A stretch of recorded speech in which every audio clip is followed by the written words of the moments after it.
Good morning and welcome to the Core Connection. I'm Mira Rubin here with you on Enlightened World Network.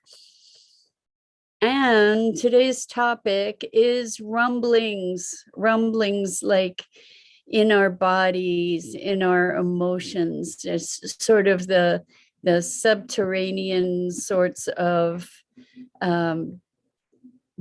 unease that just makes us feel uncomfortable without really knowing what's going on. So we get to explore those rumblings today. But before we get started, let's take a moment to get present. Let's take a deep breath in through your nose and hold it. And imagine clean, crisp oxygen flooding your lungs, flowing into your bloodstream, nourishing all your cells and your organs and bringing vital life energy to your body and being. And as you exhale any tension, stress, negativity, fatigue. And now let's take another deep breath in through your nose and hold it. This time, imagine brilliant, bright light lighting you up from the inside out, illuminating, electrifying, and energizing all your cells, all your molecules, all your electrons, and creating a brilliant beam of light from your heart out into the world. And as you exhale any remaining tension, stress, negativity, fatigue. And now let's just gently press our palms together. Very softly rub your fingers against your palms. Feel the deliciousness of that, of the tickling, the tingling, the sensations, and allow that sensation to bring you present to your physical form, this remarkable vehicle for experiencing life. And welcome. Good morning, Rosalind. Good morning, Lisa. So good to have you guys here with us this morning. And welcome to everybody else who's joining us. We're talking about rumblings. I don't know about you, but I notice that sometimes without conscious awareness of what's going. Good morning, Dido. So good to have you here with us. We're talking about rumblings, and what I mean by rumblings are those subterranean feelings, those subcurrents of feeling and sensation that our body uses to communicate with us and to share information. And normally when we experience these kinds of things, at least when I do, the tendency has been to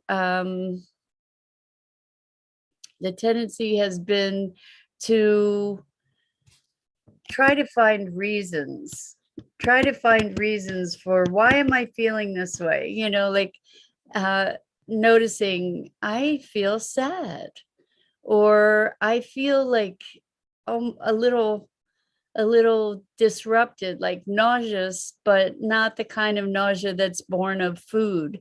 I feel like jittery. What's going on? And typically in our quest to understand what's going on, we go in and we start making up stories or creating a narrative for whatever it is that's happening. And, if we're feeling angry or upset, there's often a narrative of finding scapegoats for those feelings, like blaming somebody for doing something or whatever. And rather than just noticing and owning our own upset. And so what's coming up for me this morning is a whole bunch of sensations. And that's why I brought up this topic, because there's definitely some rumblings going on for me. And I thought, well, maybe this would be a great opportunity to use that as a way to share a process that I think can be profoundly effective. I know is profoundly effective. So, and the thing is that we often don't take the time when we have these experiences. We often go into denial about them or resistance about them. I'll just ignore it. It'll go away. Well, typically it doesn't go away, right? Typically what happens is it just gets deeper and magnifies in its way. And eventually, if we ignore it long enough, it manifests in our physicality with all kinds of dis-ease, whether it be autoimmune stuff or stomach stuff or headaches or muscle pains or joint aches, these or even more extreme conditions. So when we start experiencing these things, if we can dedicate some time to putting our attention on them and working it through, then we get to release that emotion. So I'm just going to talk about what's going on for me today. I feel like a jumbliness in my tummy. I feel a bit of a constriction in my throat. And as I put my attention on the constriction in my throat, and this is the reason I'm doing this, is to share with you a process that might be effective for you. I'm using me as an example. So that's why it might sound like it's all about me, but it's really just using me as an example, hopefully in a sharing moment. And by the way, if you guys are putting comments in and I'm not responding, it's because I don't see your comments. So you might want to go to Enlightened World Network's Facebook page, and you can put your comments in there. Lisa says you need to align your chakras. And I think that that's really true, Lisa. And that's a really powerful process, actually. And even before doing that, I think we actually went through that process on another morning gathering at one point. And this morning, I'm going to do a different process so that you can have have a bunch of different tools at your disposal, right? So these things work in conjunction with each other really powerfully. But right now, again, what I was noticing is that there's this kind of constriction, a squeezing in my throat. That's what I'm feeling. And as I put my attention to it, what I notice is that there's sadness that comes up, that constriction is kind of like trying to choke back tears. And so as I feel the sadness, what I'm noticing is that the constriction is loosening, and I'm noticing that my eyes are getting moist, that they're getting ready to cry. And there's this back and forth play that I'm aware of between what's going on in my throat, the constriction, and the desire to cry. And at the same time, what I'm noticing is in kind of a line through my body down into my belly, that there's this, if I were to visualize it, and this is something that people often do in the core connection sessions, it's like a toxic drip, like that there's this viscous fluid that's just sort of dripping down and coming from my throat. And as that's happening, I'm noticing less tears and more activation of my chest. And I just burped. So if in this kind of process you burp or you yawn, that's typically an indicator that you're releasing energy. And what I'm noticing is that the constriction in my throat is moving down. So it was high, now it's moving down. And I'm noticing that the part of the drip that was in my mid chest is no longer there. It's more pooling in my stomach now, it feels like. And if I were to see it, if I made an image of it, And this is all going to be unique to you and your own experience, but it would be this milky white substance that is kind of very thick, almost mucusy, and kind of gross and a little bubbly. And it seems like there's something in my throat that's creating more of this, that's then trickling down. And in my upper stomach is where it feels a little acidic, and lots of burping. And now there's some more movement, some it's the whatever the constriction was in my throat, I'm noticing now it's moving down. And the bubbly stuff in my belly is turning color. I can't tell, like maybe a blue, like a pool lining, that kind of electric blue. And so the constriction in the throat is down to here now. And the acidity in the stomach is relieving somewhat. And now it's kind of right around my sternum. And noticing, so the point in this is to notice that the energy moves, it migrates, your internal representation of it shifts. And the idea is to be able to flow with it, to be able to follow it. It's bringing awareness. And when we bring awareness with curiosity, no judgment, I'm not judging any of these things, I'm just observing and recognizing them. And in the process of observing and recognizing them, they shift of their own accord.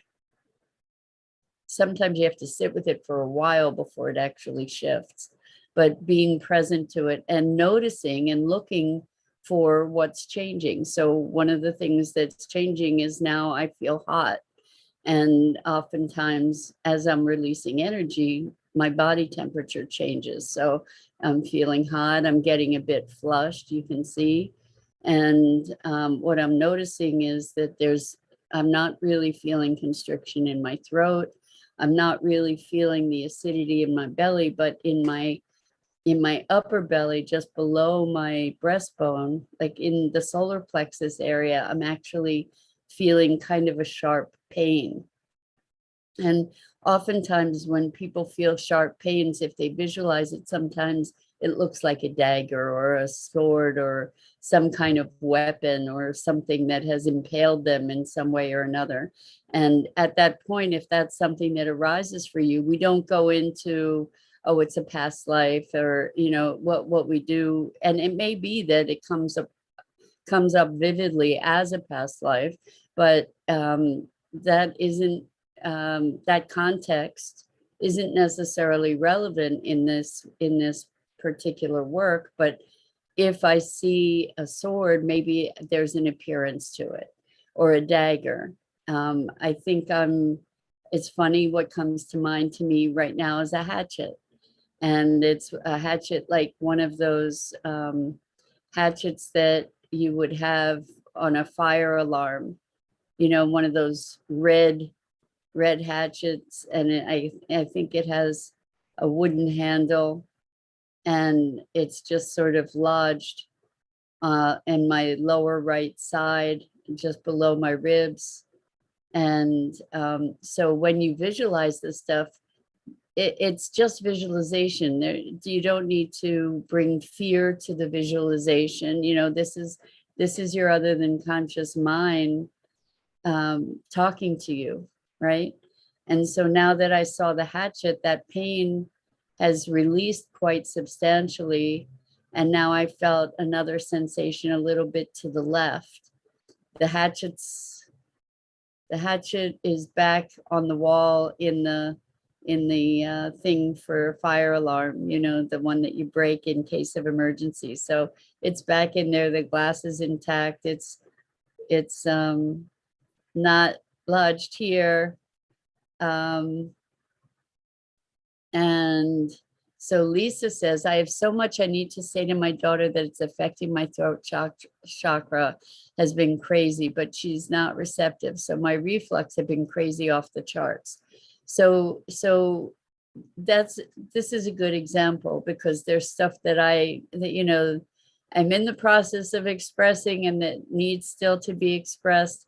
And so here's the thing, is that when we address our need to express something, like that's something that we get to contend with. And what we create for our bodies, like here with the upset in my body, it's mine. That's something that I relate to. That's something that I control.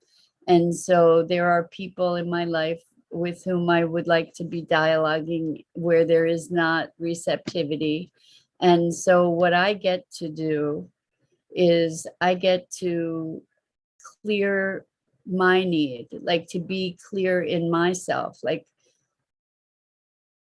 whatever it is that is requiring something of another person, that's something, a need in me that I get to clear. When I clear that, when I get past the need, that because the need is resistance in a way, the need is a resistance to how things are. And I'm not saying be complacent. What I'm saying is be complete.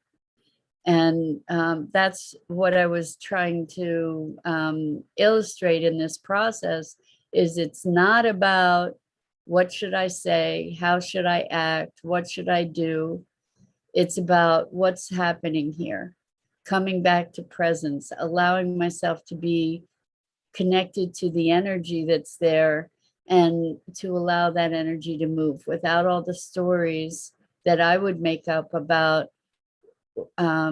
what I should do, or how this other person should react, or how they should be, or what they've done, or what I've done, or any of that. It's being present to what's going on in the moment in the body. And as we follow all of that stuff, those sensations and those visualizations and those emotions, as we follow them, it's kind of miraculous that what happens is that the need and the energetic charge on all that stuff dissipates. And when that dissipates, then we come to a place of choice. So what I would venture to say, Lisa, is that in this moment, or when you wrote what you wrote, your need to speak to your daughter, to say things to your daughter, it's not just your need to say things to her, it's your need to have her be a certain way or do a certain thing in order to hear what you have to say, or to respond to what you have to say. And there is a place where you can become complete, so that whatever your need is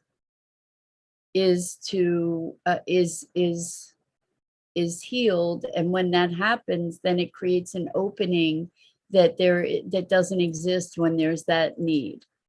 It's a weird and kind of counterintuitive and sometimes frustrating dynamic, but that's how it works. So Lisa says, the other night my grandson was on FaceTime on my husband's phone. When I answered, he got flustered and told me, Mommy said I'm not allowed to talk to you. I've been through that in my family, Lisa, and it's, I believe, okay, so your blood literally started to bubble. I get it. And the thing is, who's that hurting? It's hurting you, right?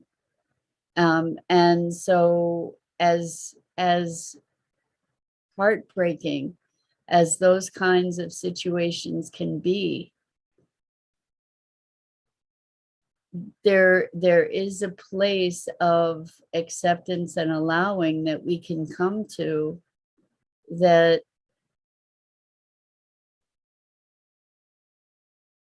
forwards the possibility, that leads an opening for things to evolve and emerge as they will in their own time.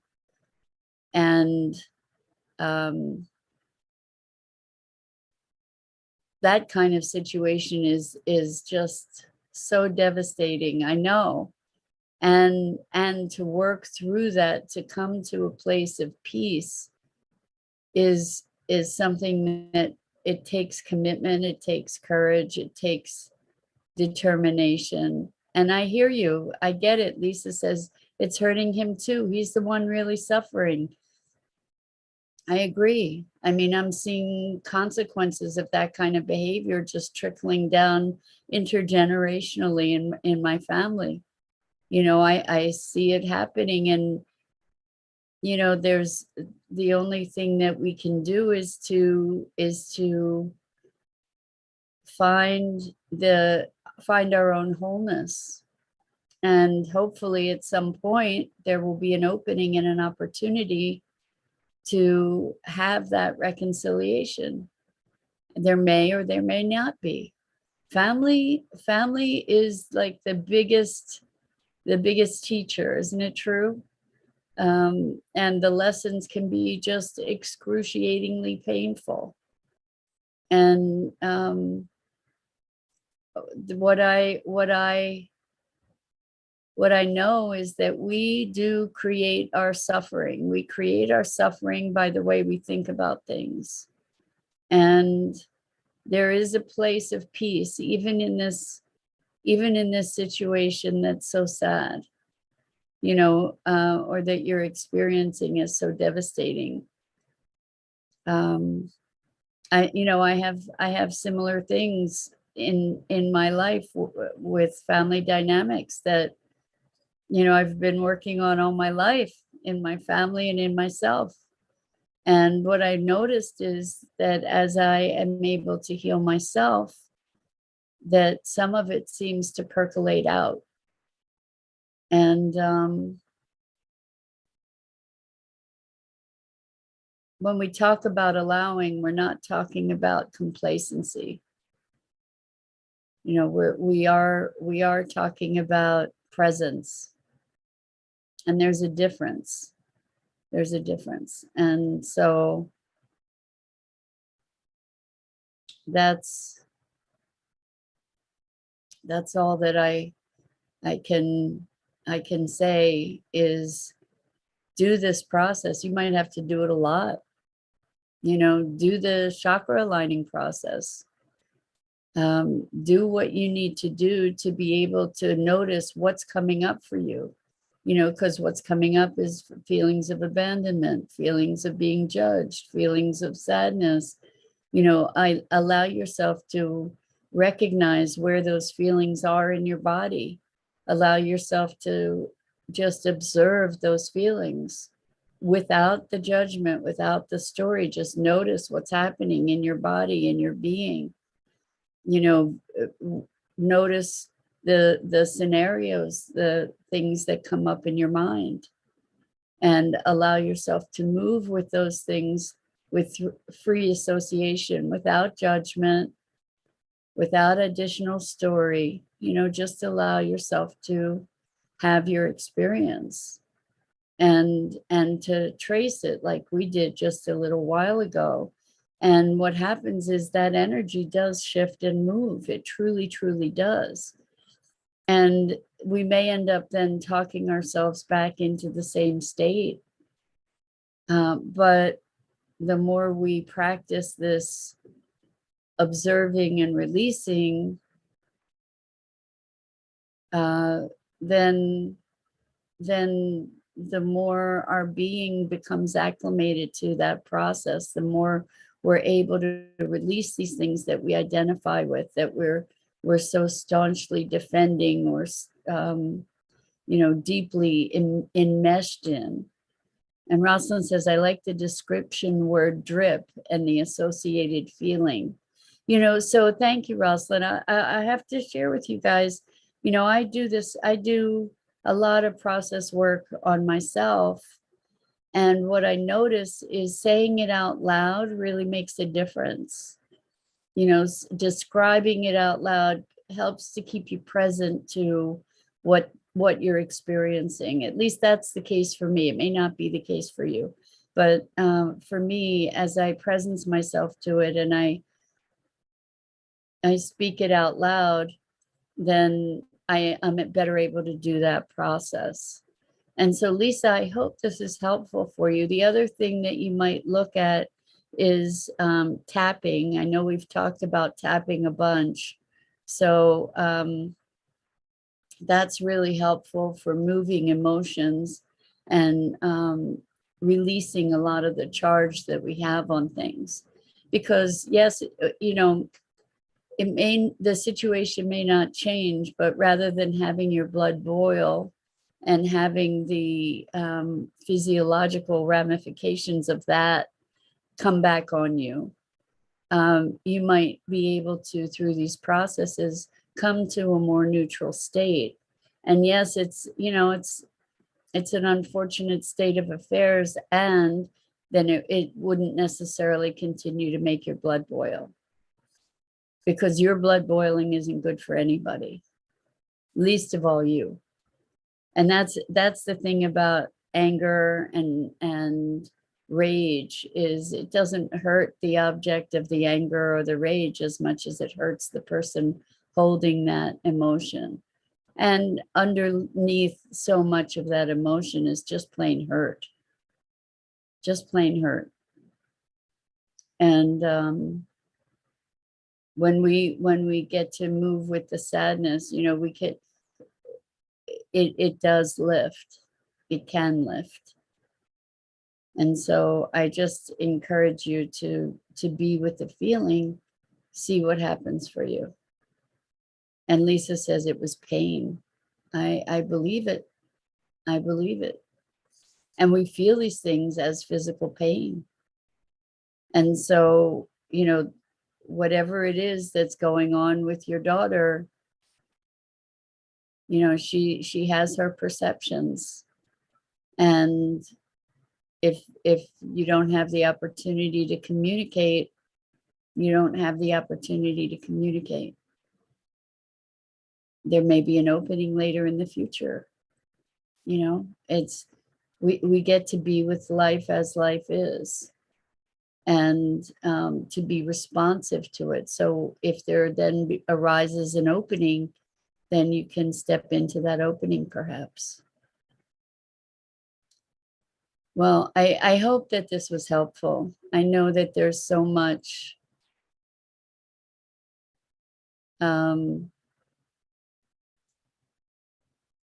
so Lisa says, thank you, Mira. I know it's not me, it's her. She needs to reach a place where she's open to I think reconciliation, I think, is what you meant to be putting in there. And the thing is that it's always us. So Lisa says, ready to receive. So as much as it looks like them, it's us. And it may not be us alone, because we're dancing, but it's never just the one person, ever. And that's a hard pill to swallow, is, when we've been wronged, it's hard to swallow that that we're part of it in some way, shape, or form, but we are. So Elaine is replying to Lisa, dear sweet friend, hold yourself in loving compassion as you process the hurt, and anger will pass as you are still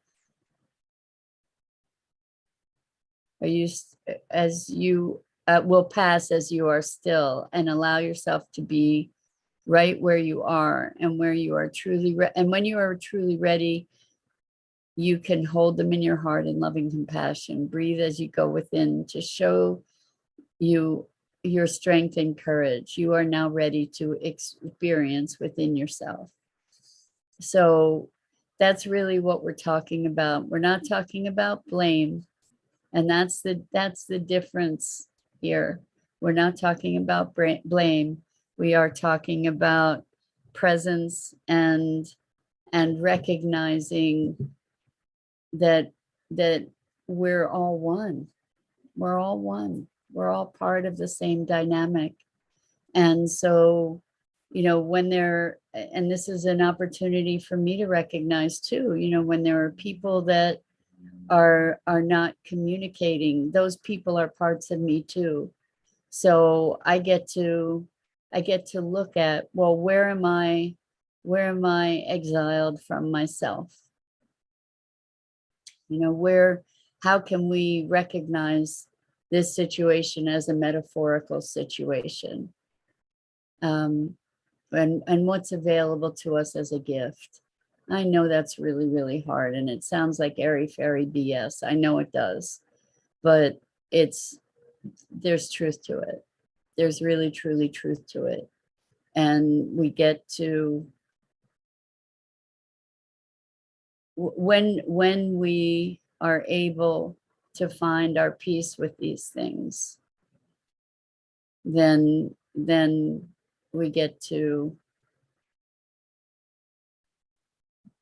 live life more joyfully, with or without the circumstances being the way that we want them to be. And I know it's a heartbreak. I truly do, intimately. And I know that there is a place of peace that we can come to. And I wish that for you. So I hope that that's helpful. And that's it for this morning. I'm Mira Rubin. This is the Core Connection. And I go live each weekday morning here on the Enlightened World Network Facebook page. And Elaine says, these are the experiences that call us in to heal and end suffering, love. Congratulations on making it to this place. So I go live each weekday morning here on the Enlightened World Network Facebook page at 9 a.m. Eastern, and I invite you to check out the other amazing programming on Enlightened World Network, Enlightened World Living, EWN One with the Earth. And Lisa says, there's so many happy things going on in my life and she's missing out. I want to share my new life with her. I get it. I totally get it, Lisa. And see her in your mind's eye and share that joy. That's, rather than there's something that you're wanting from her as much as you want to share with her. I totally get it. But there's something that you're wanting and needing. And that wanting and needing in and of itself is creating its own resistance. And I know that sucks, but that is what's happening on some level. And I just hope for you that you can find peace in this. And I know it's probably one of the most challenging things you could possibly do. But I believe that you've got the strength and courage to do it. So with that, so much love to you guys. I appreciate you so deeply, and your raw and realness and your engagement with these conversations. It means the world. And know that your contributions are impacting others that are going through similar things, and providing them with hope and strength and possibilities. So Elaine says, love is nothing from us. Honor her path as well. Love. I don't know how to properly read that, Elaine, but with that, until next time, so much love to all of you. And let's be present to ourselves and move gently through the challenges that we face.